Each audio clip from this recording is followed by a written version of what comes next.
मधनं अधनं कोणतरी कोयता गँग कसले रे कोयता गँग? हे कोयता गँगवाल्यांचा तर सोपडा साफच करून टाकणार आहे. कायदा सुव्यवस्था चांगली राखण्याच्या करता आम्ही प्रयत्न करतो. मी जाहीरपणे सांगतोय, आजच आम्ही पुन्हा सीपीला सांगितलेलं आहे, मधनं अधनं कोणतरी कोयता गँग कसले रे कोयता गँग? हे कोयता गँगवाल्यांचा तर सोपडा साफच करून टाकणार आहे. तुम्ही तुमच्या घरातल्या मुलांना पण सांगा. मला मी देवेंद्रजी आज बसलो असताना आम्हाला अधिकारी सांगत होते, काही 12-14 वर्षाची मुलं उगीच कोयतान तलवारी घ्यायच्या इकडून तिकडून फिरत बसायचं. अशांना जरबच आम्ही बसवणार आहे. आणि कायद्याने काही आम्हाला अडचणी येत आहेत, कारण त्यांचं वय तेवढं नाही आहे. त्यांच्या आईवडिलांना बोलवणार आहे की तुमचा मुलगा काय दिवा लावतोय ते बघा.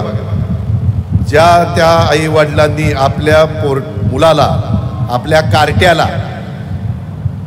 नीटपणे वागायला शिकवायला पाहिजे. नाहीतर मला काय माहिती राव, माझं कार्ट तसं करतंय, मला माहितीच नव्हतं. अजिबात नाही.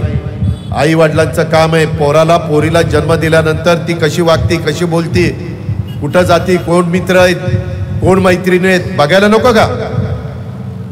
त्यामुळं ह्या कुणाचाही मुलायजा आम्ही ठेवणार नाही कुठल्याही परिस्थितीत. जसं आता नवीन सीपी आल्यानंतर 4,500 कोटीचे ड्रग्स आपण पकडले. त्याचे धागेदोरे काही लंडनमध्ये निघाले, काही पंजाबमध्ये निघाले, काही दिल्लीमध्ये निघाले, काही वेगवेगळ्या भागात निघाले.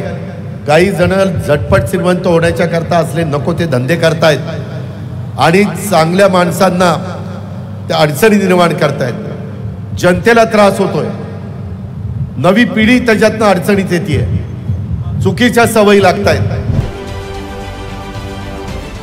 राजकारणातील प्रत्येक अचूक बातमीचे सर्वात आधी अपडेट्स मिळवण्यासाठी सरकारनामाच्या सर्व सोशल मीडिया प्लॅटफॉर्मला लाईक, फॉलो आणि सबस्क्राईब करा. तसंच सर्व नोटिफिकेशनसाठी बेल आयकॉन प्रेस करायला विसरू नका.